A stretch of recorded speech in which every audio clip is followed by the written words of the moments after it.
People say, why doesn't he help you? And because he doesn't have to. He really doesn't. I still feel that today. Yeah, but you wouldn't fucking say no. I wouldn't say no, and I think it would be nice if he did. And I think morally, Angie's time of life, she's 64 3/4, it wouldn't hurt. But then again, you know, why don't the other 3 Beatles in the estate of John Lennon, why doesn't Pete Best get 50 grand a year for getting fucked? You can ask these questions all day long, and then if at the end of that day you say, well, my God, put myself in the Beatles' position, if you help one person, you've got to help them all. Where does it end? I can quite see the point. I just don't know if I would have the balls to be that hard on family or friends. I couldn't. I just couldn't. I couldn't get an enjoyment out of sleeping a night in a big feather bed with a fridge full of food and a Rolls Royce in the garage if I thought that somebody that I owed a moral debt of responsibility to was living in their fucking car. Couldn't do it. But some people can. More power to them. And if they want to face their karma at the end of the rainbow, that's their problem. I couldn't live like that.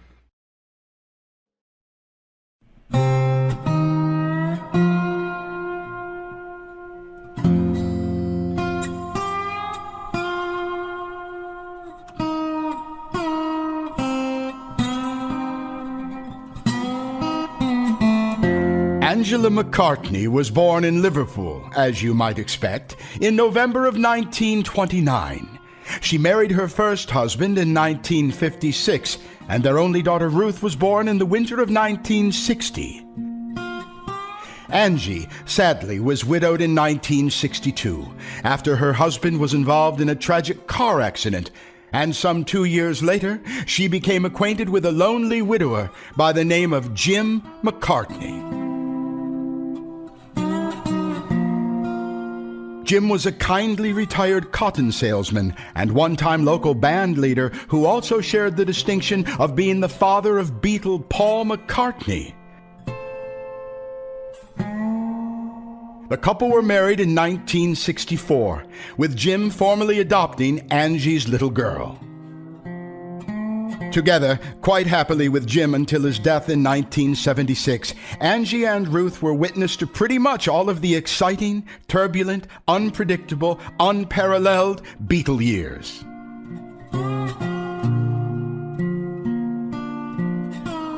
Along the way, both ladies formed deep relationships with not only Paul, but also his brother Mike McGear, all of the Beatles and their wives, of course, as well as a host of other A-list celebrities, rock stars, and people of the day. To enter into a family as close-knit and headstrong as the McCartney clan, however, was often tough going. Notwithstanding the ever-present pressure on their lives as the family of Beatle Paul and the madness which swirled around those lucky, or perhaps more appropriately fated, to be part of his confidential, exclusive inner circle.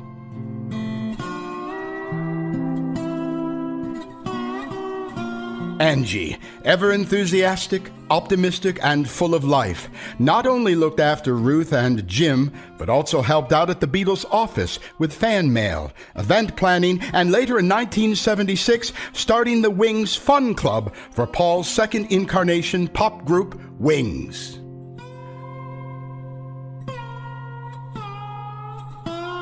For Ruth, being the kid sister of the sexy Beatle was at first a thrill and later a definite challenge. At school, she was taunted and teased mercilessly, sometimes even bullied because of her famous family. Following the ever-dignified and gentle Jim McCartney's death from complications of arthritis in the late 70s, Ruth and Angie's relationship with Paul inexplicably soured, and they were soon out on their own once again.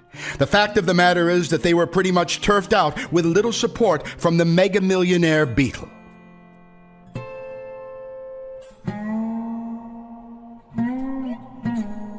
The two then moved to London in search of a new life, and for a time they found work with show business impresario Michael Cohen, but unfortunately nothing much really happened, and they then drifted through a succession of fairly pedestrian gigs in Australia, Nashville, and ultimately Southern California.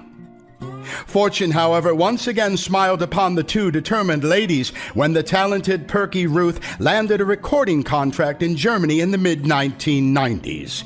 With Angie as her manager, they traveled together all over Europe, as well as making several successful treks to Russia and Siberia, where Ruth became a full-fledged top-tier rock star. Unfortunately, however, they only paid in rubles. Thereafter, in the mid-1990s, the pair once again returned to California, where they formed McCartney Multimedia, and there they sit to this day, having successfully spun their early legacy of Beatle gold into an exciting and varied career in the digital world. That is not to say, however, that the journey has always been easy, as along the way there have been many profound disappointments, unforeseen setbacks, and trials. I came to know these two charming women after becoming a fairly successful rock biographer in the 1980s and 90s, and they came to stay at my house for several weeks. It was there these remarkable tapes were recorded and our relationship blossomed. The book we were to write, however, was not to be. But the tapes, fortunately, still exist, so their circuitous, often heartbreaking story can at last be told. Truth be told, this is a tale of two determined, intelligent, charismatic women out to make a life for themselves at all costs. That they are the heroes of their own story, despite the ever-present Beatle baggage they carry, is to their eternal credit. This, then, is the story of Ruth and Angela McCartney, in their own words, in their own time, as it was and will be forevermore. Angie and Ruth, you are two most remarkable women.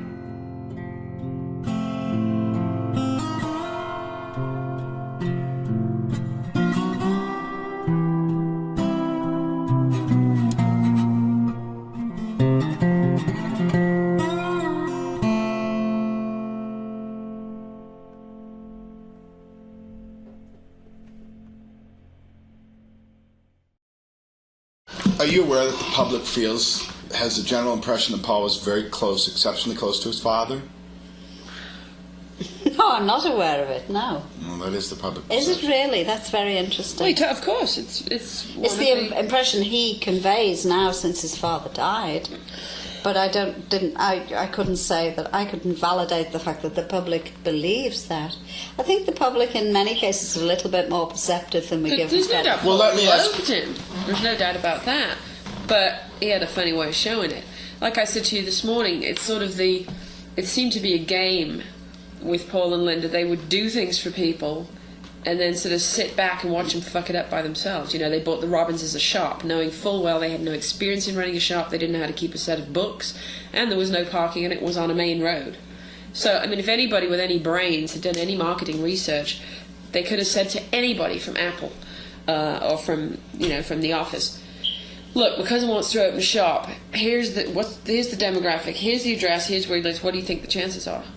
But no, they rush headlong into these things, and then when people flounder and fuck up, oh well, shit happens, never mind. I mean, buy Jim a big house, give him all the money in the world, then take it away, and then give him an allowance that he's going to have to struggle on to pay the bloody heating bills. Mm. It's like buying somebody a car and not giving them a gas card. It seems to be a little game. Yes, Angie? I have just recollected that Auntie Millie, Jim's sister Millie, who was, a real pal to Paul and Michael, when their mother died, she spent every single Monday and lots of other days besides taking care of them. In her final years, she became infirm and wasn't able to live alone any longer, so she finished her days in a nursing home. And I have been told by a close member of the family, that Paul was very good. He paid half of the bill. Auntie Millie gave her entire old age pension as her portion. They took her pension in its entirety, and Paul paid the rest of the bill. Now, wasn't that generous of him? I could only think, why didn't he pay the entire bill and let Auntie Millie keep her few pounds a week, her independence, so that she could buy, toiletries and books and nuts for the grandchildren, chocolate for her grandchildren when they visited, or whatever. That half, to me, was just so strange. Better to do nothing at all, really. I think so. I also heard from somebody who lives in outside Rye in Sussex, near where the Roundhouse is, that the old age pensioners, the old folks' home there, every Christmas they have a Christmas dinner, and all the local vendors, chip in. You already told me this story. On tape? Yeah. Okay. About the sack of potatoes? Yeah. Okay. I told you the first night we were here in the not. lounge, but I think you'll find it's not on tape. Bullshit. Okay. No, I'm sure Geoffrey knows. I finished what I was talking about, Geoffrey, with Auntie Millie in the nursing home. What's the deal about... what's your relationship with Julian like, Ruth? I haven't talked to him I haven't talked to him in a couple of years. Well, but when you were talking to him, what was it like? fine, just friendly. We don't live in each other's pockets. Don't really, we knew each other growing up. We used to play together in the back garden. Told you all about that. I have a great deal of respect for him as a musician. I think he's brilliant. I think he's really, really good. And I think it's a shame somehow that he hasn't been able to sustain the media attention that his first album got, because I think he's got a lot more good stuff in there. But he's just got to hang in there and do it. I would love to work with him, and maybe, when I know where we're going with this project, if the right song crops up, then I'll contact him. I have his number in LA, and I called him and left him a message after the earthquake to make sure he was okay and stuff. I didn't hear back from him, but that's not unusual. But fine, we ran into each other a couple of times at La Dome. I used to hang out there and eat there and stuff, and we'd run into each other. Hi, Ruth, I'd always sort of give me a hug, and I'd go up to the table and pull up a chair and have a drink with him and just chat about how's your mum and what are you up to, and just family nonsense. So, pretty sort of cordial without being, Did you say people have tried to link you romantically with him? Yeah, oh God, always. Because the press just didn't rest until I was in a competition in London, and it turned out, I had no idea when I entered, it was just a thing a newspaper was running. When they put the judging panel together, Julian was on it, so we got to meet up again for the first time in probably about 6 or 7 years at that stage, and he was sort of the playboy of the town. He was running around doing the clubs and going out with Playboy bunnies and getting drunk at Stringfellas and making a name for himself with the paparazzi, so they were always chasing him around. And then they found out that he was at this club, and it was soundcheck, and he was going to be one of the judges. Then they found out I was there, so with the whole building was surrounded, there was no way to get out. Beatle babes meet again in a fame game was the headline in one paper. And then I said to him, look, should we just get this? I said, they're going to drive us nuts until they get what they want, until they get their picture. Should we just get this out of the way and I said, let's just dive out in the street and stand by a parked car, let them do their thing, and whatever, do you mind? And he said, no, I think it's a good idea, it's just bullshit. So, we posed for a picture, and the Lennon and McCartney headlines flashed around, and, Lennon and McCartney back together. Well, it meant him and me, but they just couldn't resist. They wanted to print it, so we let him have it.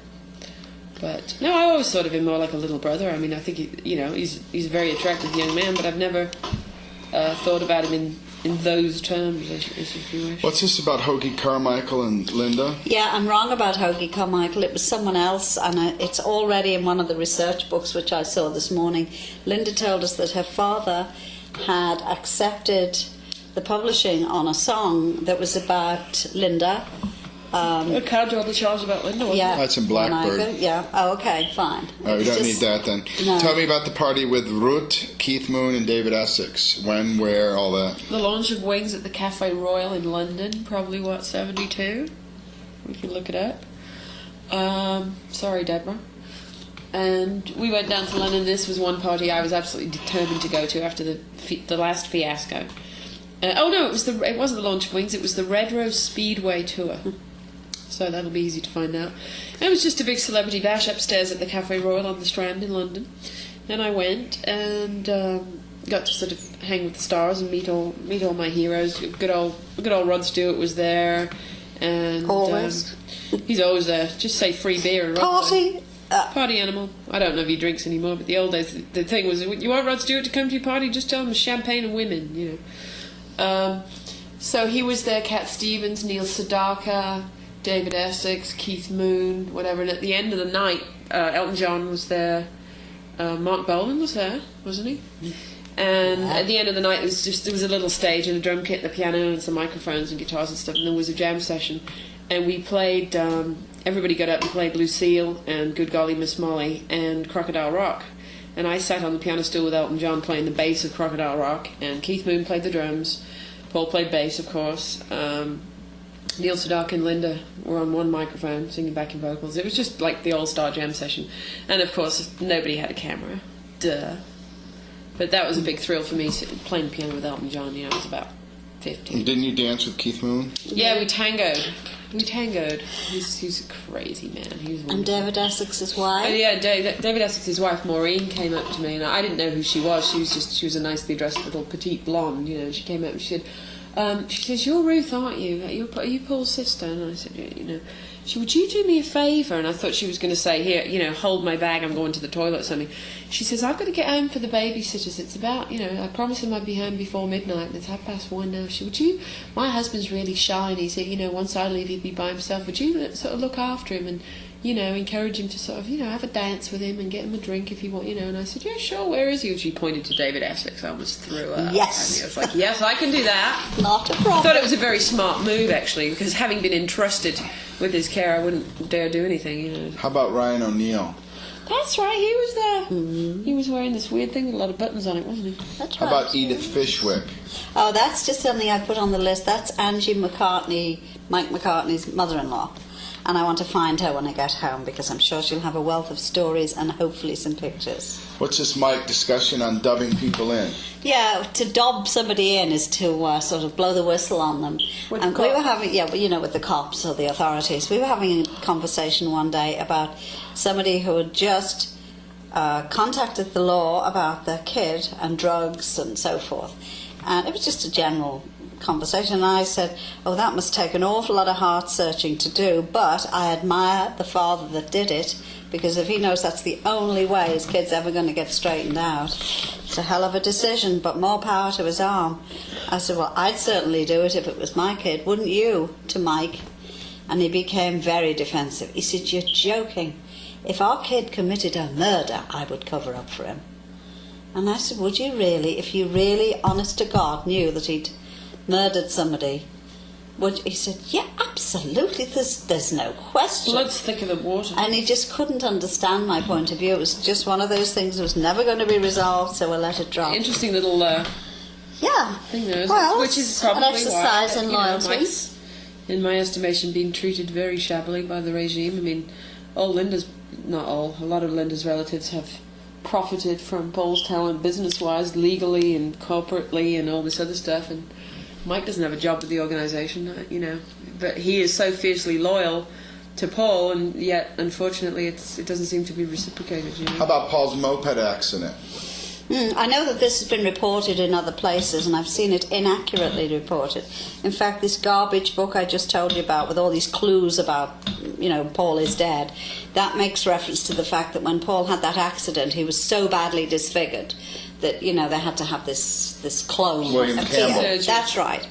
The true story of that one was Tara Brown, who was the heir to the Guinness fortune, was staying at our house. He was a good friend of Mike's, and Mike used to bring him home. Tara and He's his nice. young wife. Oh, another little interesting thing about Tara's wife. I said to her, "Oh, do you have any children?" She said, "Yes, actually we've got two. There's Amanda and there's, what's the other one called, darling?" to her husband. She didn't know the name of her own kid. Now, that's interesting. However, Tara was a very nice young man. I didn't know that they were aristocracy. He was just Tara. And he stayed the night It would have with been someone. a bit of a funny name for a truck driver, though, wouldn't it? I suppose, yes. And they stayed the night, and following morning, a telegram came addressed to the Right Honourable Tara Brown.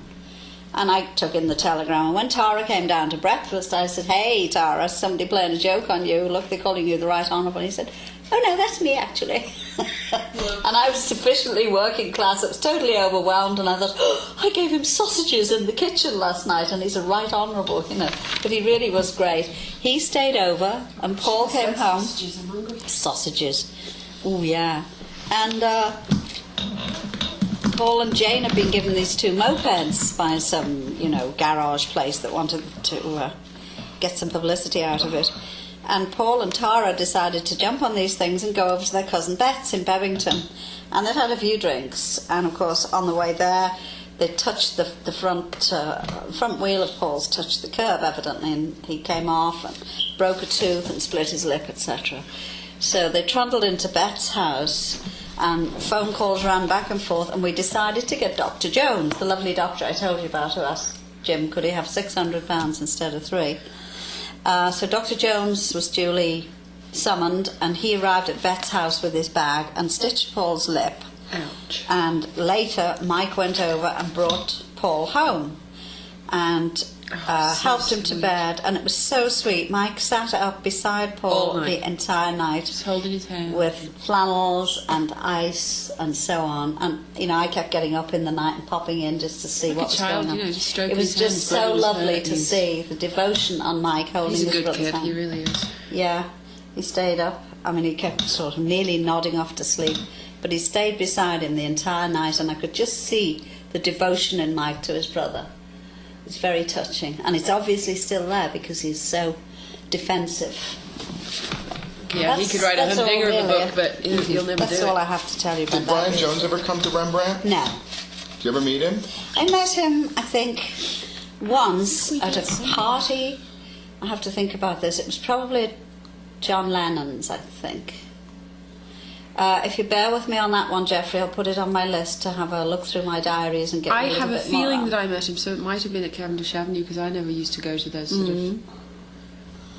No, if we can leave that one in abeyance. Mick used to come quite a lot to the house.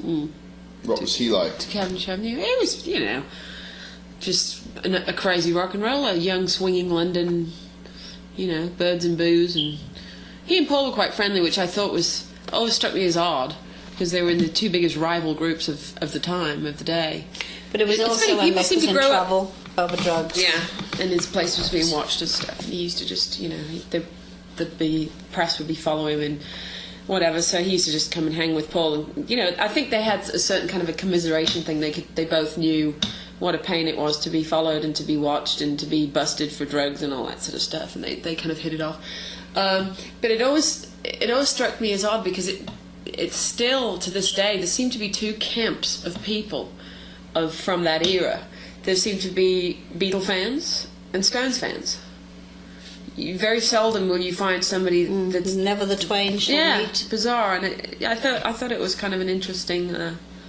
Yeah, but it could be just the good cop, bad cop thing, couldn't it, with those 2 groups?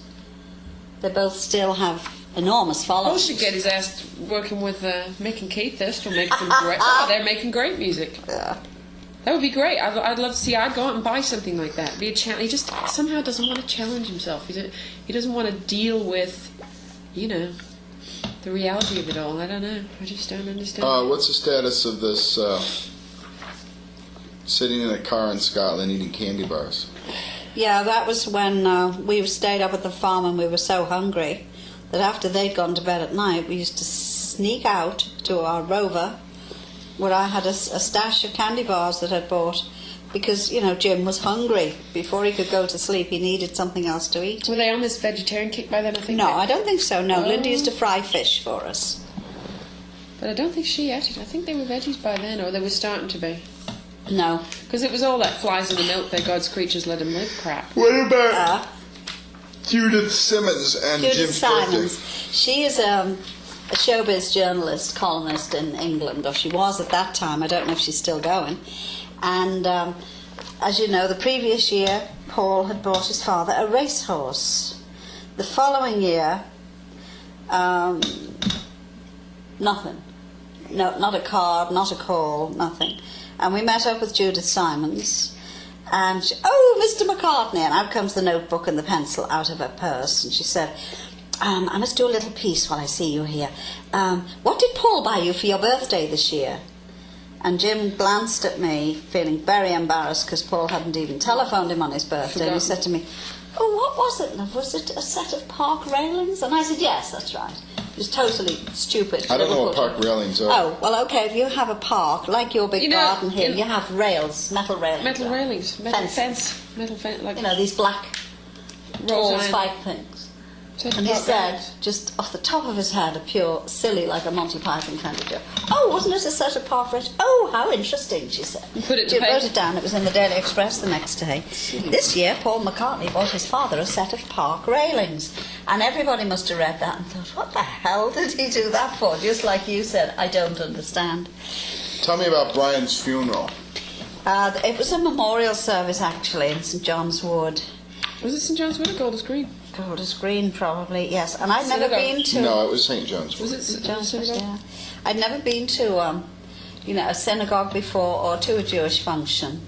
And it was very interesting to me to see how many people turned out. I mean, it was absolutely packed.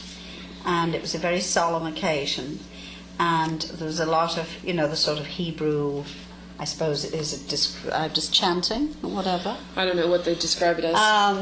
And Rabbi's ramblings. Rabbi's Ramblings. It sounds like a song to me, Ruth. Sounds like a good song to her.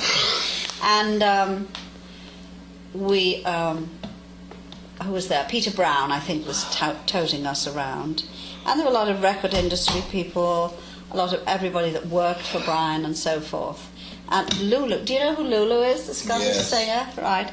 She was there, and she had over-the-knee boots. This has nothing to do with the funeral, but she had these little metal suspenders, clip things, which held them up onto her panties. Hot pants. So they kept pulling her hot pants down. And I think most of the people that were around her were more fascinated watching her, because there were several times during the ceremony we had to sit down, stand up, kneel down, and Lulu became the focus for this thing. Are the hot pants going to stay up? Are they going to come down?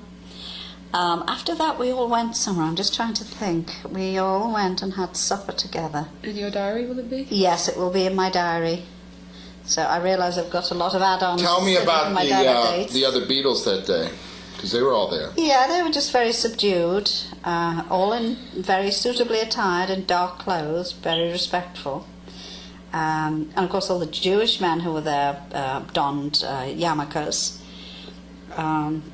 That's all really. It was a very hushed sort of occasion. When we left, we stood in a sort of porchway outside and all said our farewells and pretty much dispersed, actually. I was very impressed to think at least the boys would turn up to something like that, because in general, they shied away from anything that wasn't nice. But I think they all did have a genuine regard for Brian. Let's face it, they wouldn't really have gone anywhere without him instigating it. What about Frank Clark? Frank Clark, okay. Frank Clark is, or was, Ruth's genuine natural father. I wasn't married to him. Slut. I was married to Eddie Williams, my first husband, and Eddie's and my marriage had gone horribly wrong. Because of a woman called Ruth? Because of a friend of mine called Ruth, after whom I named my daughter. However, Frank and I met and had this torrid love affair, the result of which was Ruth. That's me. That's Ruth. And shortly after that, he went away to Australia. He knew I was pregnant. He waited until the baby was born and came and saw her in the hospital. I told Eddie all about it, and Eddie said, well, is he going to marry you? I said, I don't think so. And we just sort of drifted along, Eddie and I, staying together because I had no place else to go at that stage. And Frank, ultimately, without telling me, went off to Australia. Didn't hear from him for years. 18 years. Until, that's right, about 18 years later, I was running my little management business after Jim had died, and in Birkenhead I started getting these calls from Australia, from Frank. He had been married. He had a wife called Heather in Adelaide, I think she's still there, and two little boys who are probably, teenagers by now. They were divorced, and he suddenly hankered after me and his daughter. So he duly came back to his family in North Wales, stayed with his parents, and we got together. And we had some very happy times and some fairly steaming weekends. So this is the correction to what I said to you when I said I hadn't had a man in my life after Jim died. Oh, well, there one was the doesn't count. episode with Frank. He asked me to marry him, talked about buying a house in Birkenhead so we could live together, and I said, no, I don't think it'll work. And we went out to Cousin Bet's one night. I took him over there to meet all these people. And we went to the pub That'd be the across Kiss the of road, Death, the right? Traveller's Rest, yes. And he decided to make a pass at Cousin Bet. Fine. Yeah, so I got the huff about that. And when we got back home to the apartment that night, I told him so. I said, it's a very unacceptable way to behave, especially with the McCartney clan. I said, it'll go round the family like wildfire. That, you know, Angie's got a new man and she can't even keep him because he's trying to touch up Auntie Bet. So early the next morning he jumped in his car and I never saw him again. He went home to Wales, buggered off back to Australia, and that was the end of Frank. We heard not too long after that he died. No, we met him. Didn't We met him in when we went to Australia. Australia, that's right. I'm getting No, out of to dinner with him, chronological but- now. Tell me about Lime Street Station and Paul squaring up to a guard over an argument regarding dogs. Dogs, yes. I went to... What year was it? It was Linda. It was with Linda. 71, probably. They'd come from Scotland to Lime Street on the train, early 70s.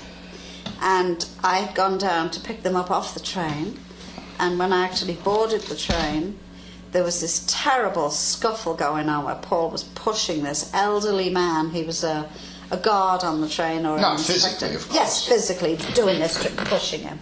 Dogs are supposed to travel in Travel. the guard's van. You Yeah. know, in a And they had he come wanted them in and with the dogs and wanted them to just romp everywhere. And this old guy had evidently come and said to them, you know, you shouldn't have had that in there.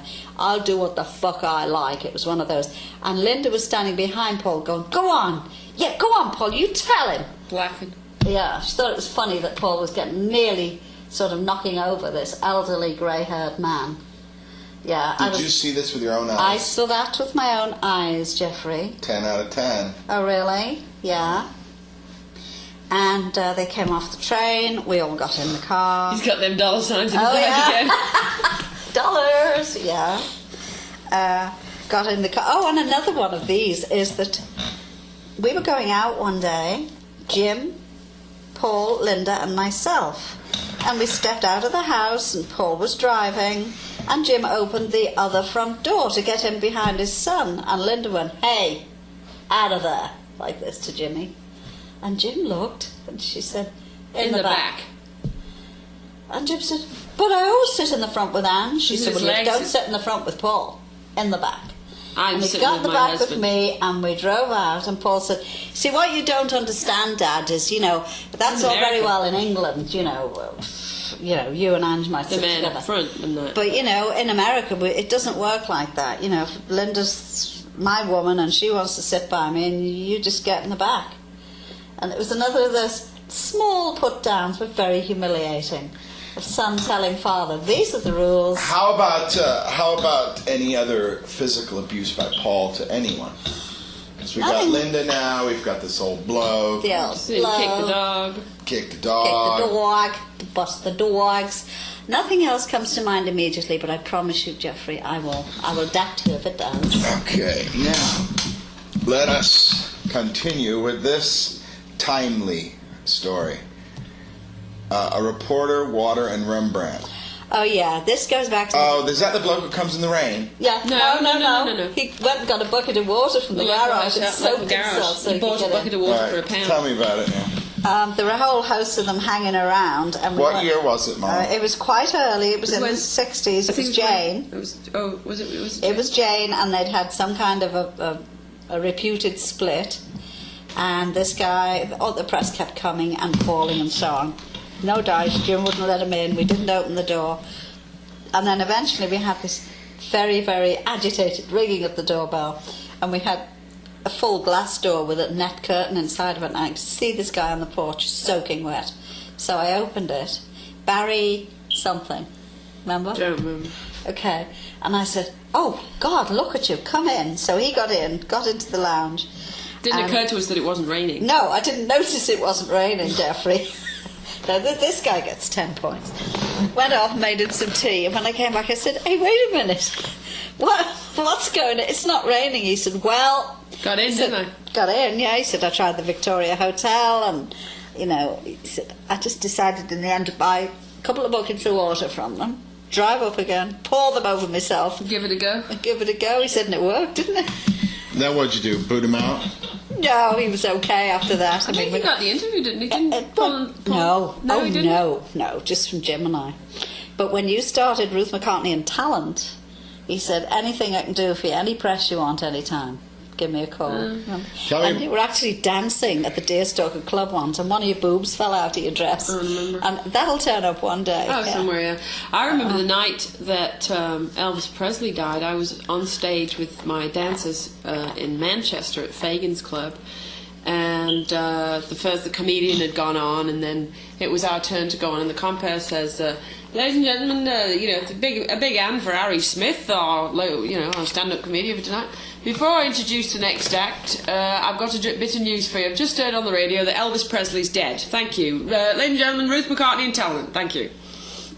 I mean, can you imagine? I had to walk out there and do my whole act, and all the women in the audience were crying. Half of the rest of them made for the bar, and they were all drinking shots. Oh my God, Elvis is dead. Splendid.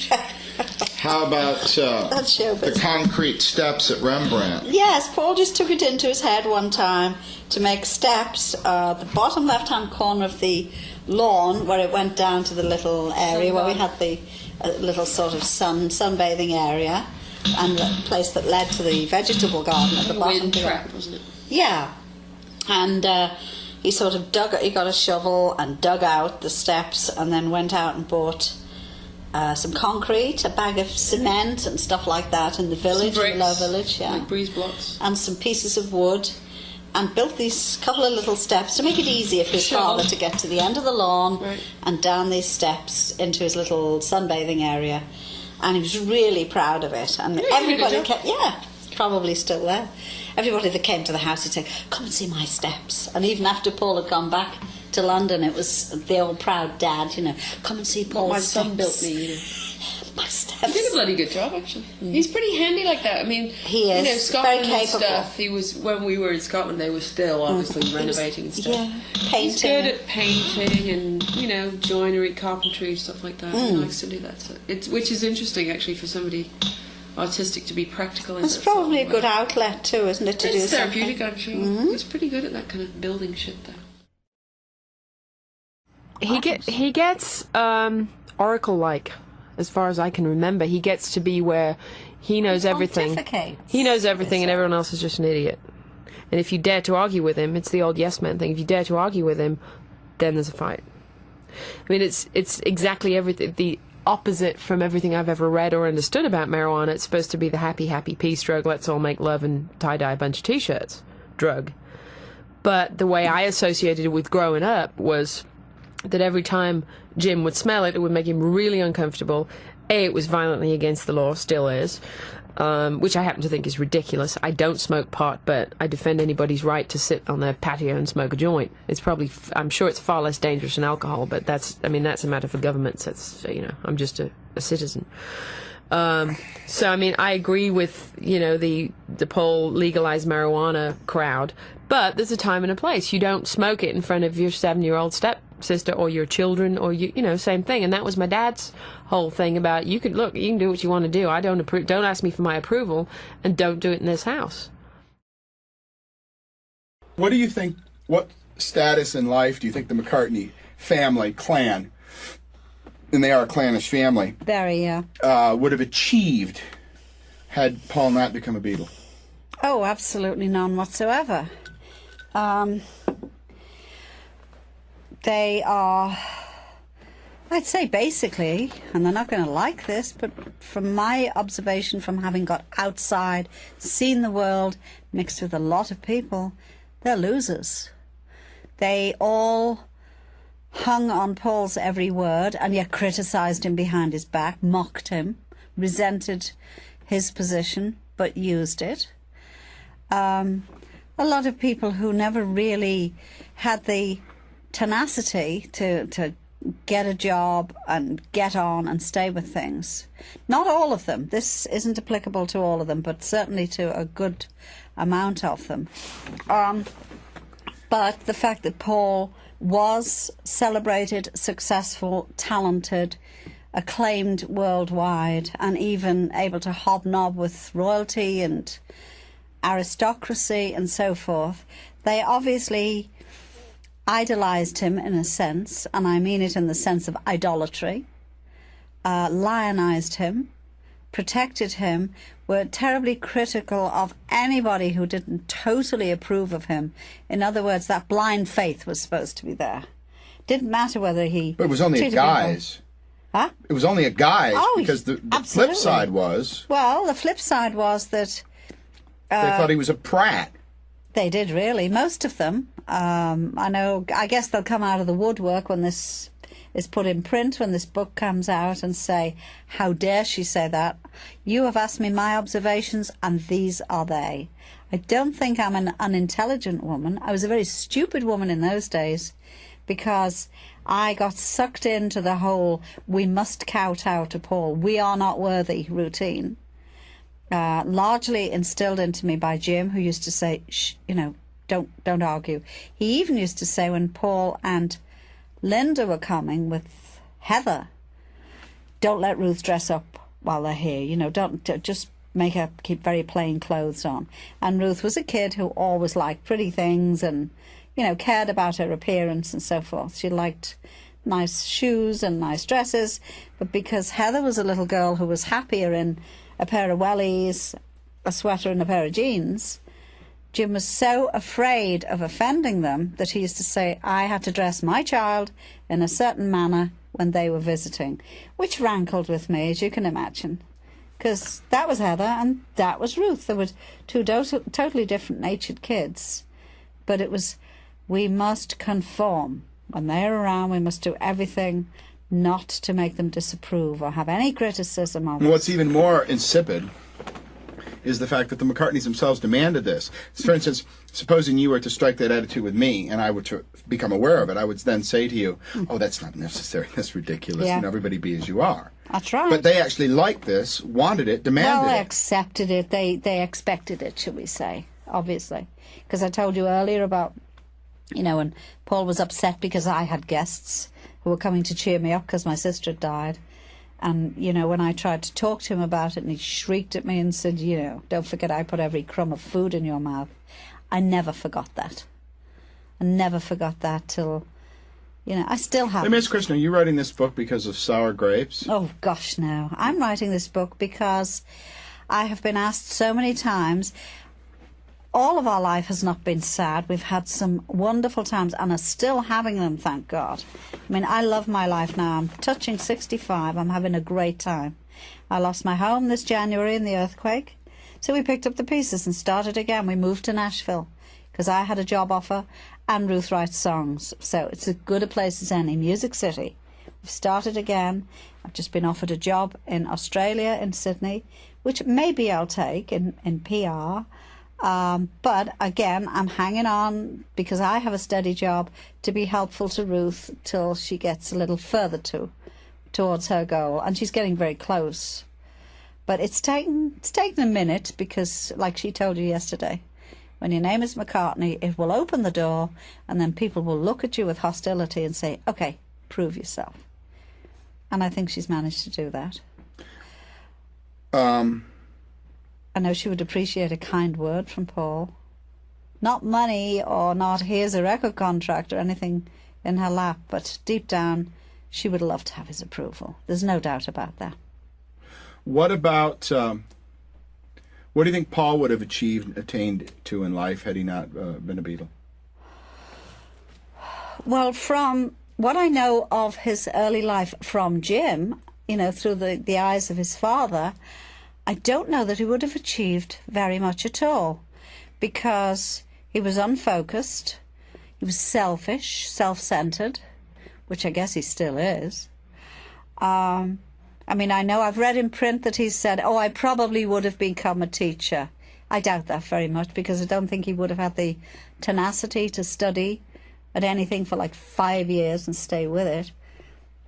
Obviously, the turn his life took, the good fortune and being in the right place at the right time, and meeting Brian. Let's not forget that. Brian was very, very important and instrumental. Everybody slags Brian off now. Poor guy's dead. He's not here to argue. But he believed in them. For whatever reasons, he saw the charisma, the potential, and really went out on a limb with his family and everything to really go for it for those boys. And okay, whether they say he was in love with John, does that matter? Really doesn't matter. He believed in those boys and he really went to bat for them big time. Helped them to present themselves with a little more class than they had by nature, because he knew it was marketable. And you can't blame him for that, can you? You can't fault that. I admired Brian, really did, tremendously. If you could speak to Paul now, what do you have to impart to him personally? Personally, I'd say life's too short. We both loved your father. He loved both of us. Why can't we just be, if you don't want to be friends, let's be acquaintances. I'd like to assure him that I'm not going to touch him for money. I'm doing okay. I have a job. I have my skills. My daughter has her talent, really. But unfortunately, in the position of somebody like him, you always wonder, what does she want? I don't want anything. I would just like, for Jim's sake, for us to be at peace, that's all. To be able to send him a Christmas card or a newsletter, which I do to so many friends that we've made working all around the world, and say, this is what we're doing. That's all. And think that if he was in my town, he'd ring me up and say, have you got the kettle on? I'm coming round for a cup of tea. That's all.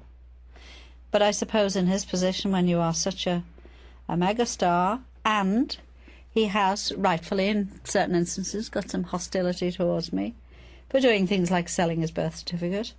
Sure, that pissed him off, of course. But I did it because it was a necessity.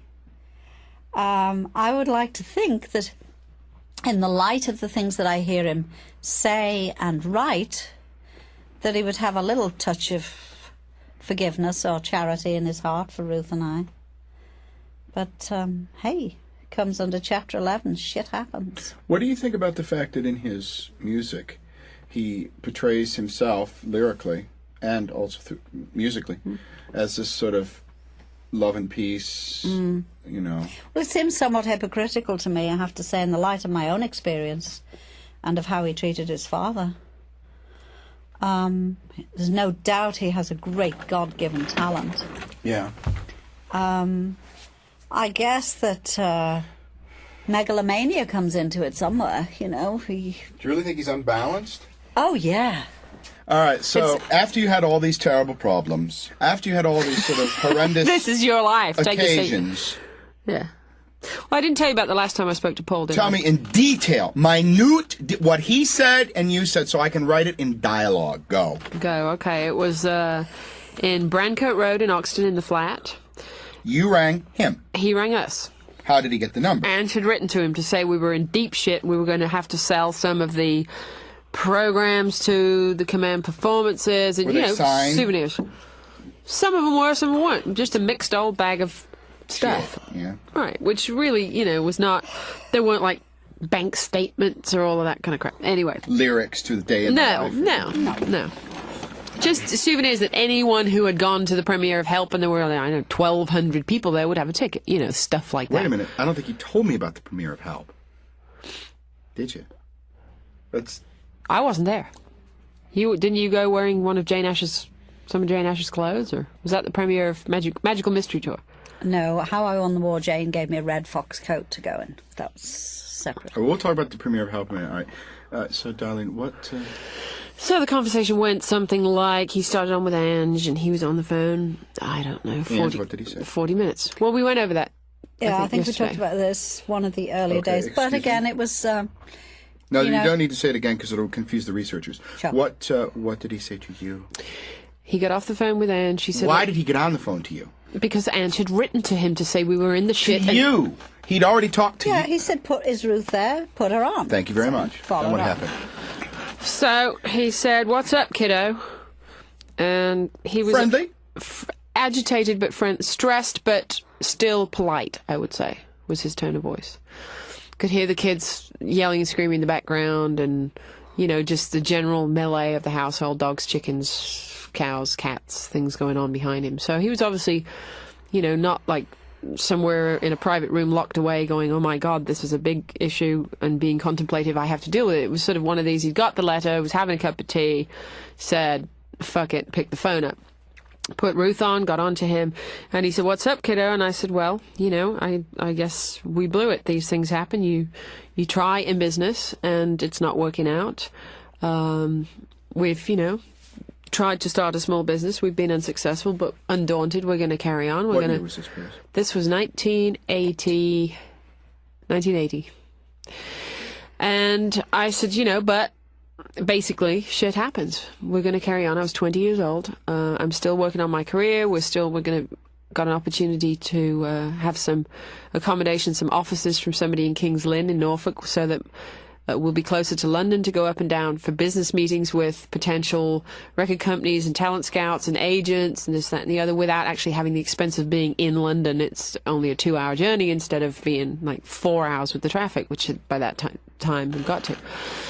And he said, well, this was when he'd given Angie's speech about bottled fruit. Why can't you stay at home and be a widow like other widows, and anti-mill and anti-Gino, and just scrub floors? I'll tell you, you know what I would have said to that? I would have said, well, I'm perfectly willing to do that if someone will underwrite my living. But if they won't, if God doesn't drop me $1 million, I got to do this shit. Do you like me doing this shit? No. Well, if you don't like it, underwrite. Suggest an alternative. Yes. Right. That's exactly what I would have said. Now you can translate that to British bullshit, so it's demure. But that was the real answer. Did you make that answer? No.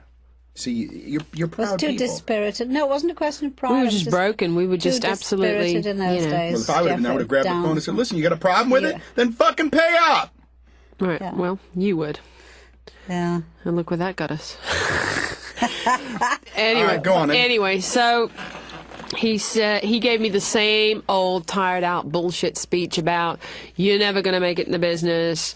This dancing, this choreography nonsense. It's just a phase. You're not talented. You don't have anything going for you other than the fact that my name. Did he say you were unattractive?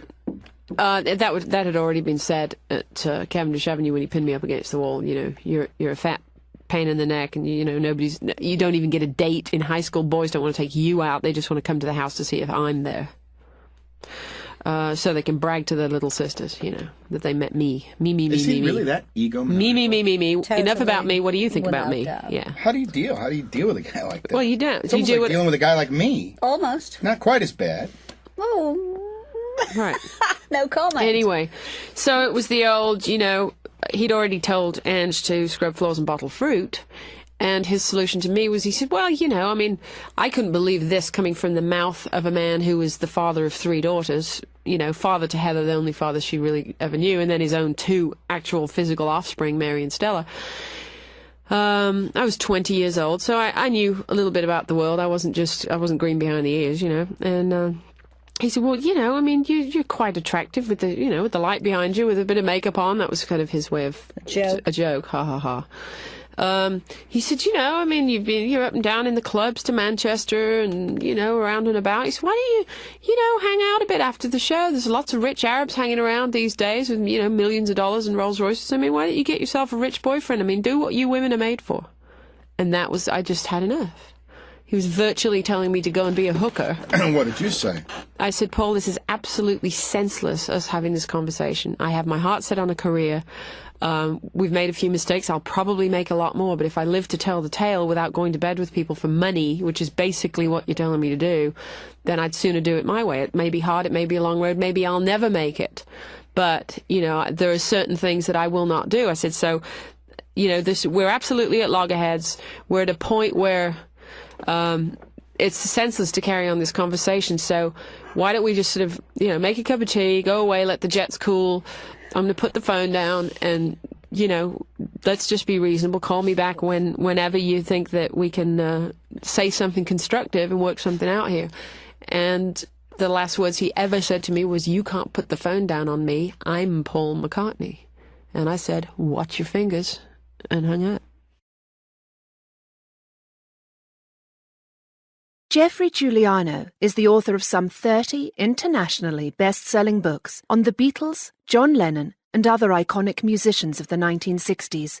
In 2006, his book, Paint It Black, The Murder of Brian Jones, was made into a film by Stephen Woolley and Nick Powell entitled Stoned, The Wild and Wicked World of Brian Jones. It remains a cult classic and the only film bio of the Rolling Stones. Giuliano is also a veteran journalist, having written for dozens of high-profile newspapers and magazines, including The Sunday People, The Daily Mail, The News of the World, The Mail on Sunday, Playgirl, and Rolling Stone. A noted film actor, Giuliano starred in such movies as Vikingdom, Scorpion King 3, Jules Verne's The Mysterious Island, The Fifth Execution, Far Cry 3, Fire Desire, among many. In addition, he hosted the long-running North American syndicated radio series, Geoffrey Giuliano's Roots of Rock, for 5 years, as well as pioneering the audiobook industry in the 1990s by authoring, narrating, and producing over 250 original, non-book-based, interview-driven productions. Giuliano's publishers included Random House, HarperCollins, Delta Entertainment, Durkin Hayes, Playaway Audio, Speechworks, and B&B Audio, among dozens more internationally. In 1998, Random House acquired his firm Tribute Audio, for which Giuliano acted as CEO and publisher for 5 years. His best-selling audiobook, That Fateful Night, True Stories of Titanic Survivors in Their Own Words, was nominated for a Grammy. In 2014, Geoffrey Giuliano founded Icon Editions and G2 Media Arts to market his updated works as well as publish new projects. As a visual artist, Geoffrey has been showing in galleries across America since 1977, garnering impressive reviews. His first professional assignment was designing several T-shirts for The Who's Pete Townsend in 1976. Geoffrey also designed and illustrated many of his original rock biographies for the biggest publishers in the world from 1984 to 2006, as well as designing for his pioneering record label, Samba Records, in the mid-1990s. From 2006 to 2011, Geoffrey was also the primary designer for the French fashion house Cotai. When Giuliano first conceived of creating his own literary imprint, Icon Editions, he became responsible for illustrating and designing 35 book covers, several hundred CDs, DVDs, as well as dozens of promotional posters, and eventually an entire collection of exclusive fashion and art. The expansive Design by Giuliano brand grew out of Geoffrey's impressive commitment to the arts and is the culmination of a lifetime's work by an extraordinarily talented and determined Renaissance man.